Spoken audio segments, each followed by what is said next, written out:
Notre mandat a été validé en mai 2019. Donc nous avons participé à la session de septembre de 2019.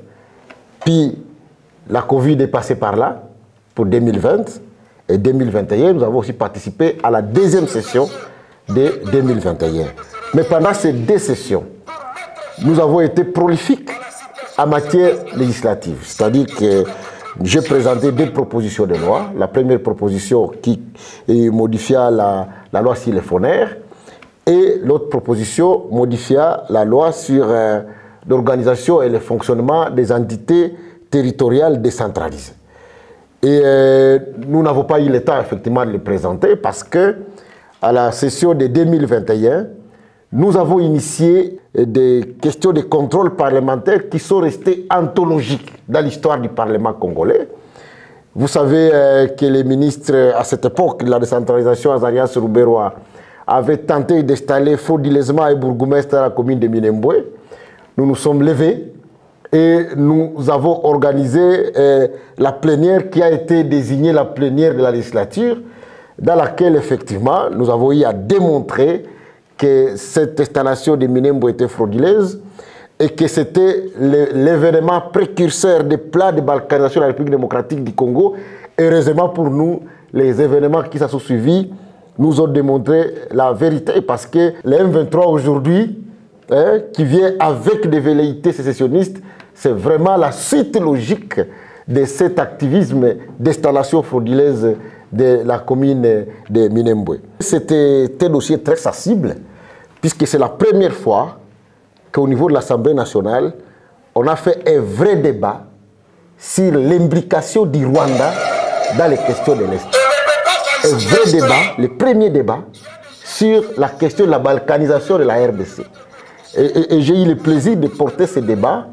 C'était un débat à la fois passionnel, mais pour la première fois, depuis l'affaire de RCD, Rouberois a été mis à la barre, où les questions qui sont liées à son activisme et à la tentative de falsification de l'histoire de l'Est de la République démocratique du Congo a été mis sur la table. Et je suis très heureux de vous dire que c'est parmi les dossiers les plus difficiles que moi j'ai portés. J'ai reçu des menaces venant pratiquement du monde entier.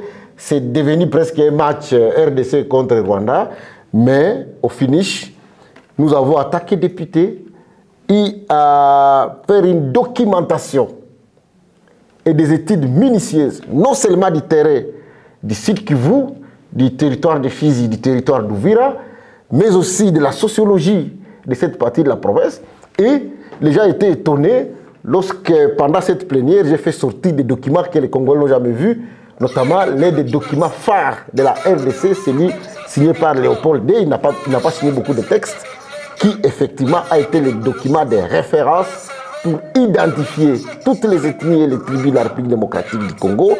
Mais aussi, j'ai fait sortir des documents que j'ai pu accéder à ces documents au musée de l'Afrique centrale de Tervuren pour démontrer cette falsification de l'histoire qui prenait place et qui finalement voulait aboutir à la balkanisation de la RDC. Je suis très heureux de voir que 3 ans après, James Kabarebe est revenu encore une fois sur ces documents qui tentent de falsifier l'histoire, disant que ces terrains étaient occupés par d'autres gens en dehors des populations autochtones que nous connaissons à la République démocratique du Congo. Donc, c'était un débat important et ça a valu que dans toute la diaspora congolaise, la République démocratique du Congo, on nous surnomme les héros vivants, puisque nous avons réussi à affronter une question que les gens croyaient être taboue et que personne ne pouvait toucher. Nous avons été donc aussi sollicités par le président de la République, Antoine Félix Tshisekedi Tshilombo, qui était tétanisé par les attitudes peu respectueuses déjà de Kabila dans leur coalition de FCC-Cash. Vous savez que leur cohabitation était devenue pratiquement nauséabonde et nous avons été sollicités pour porter cette grande lutte de destitution du bureau Mabunda.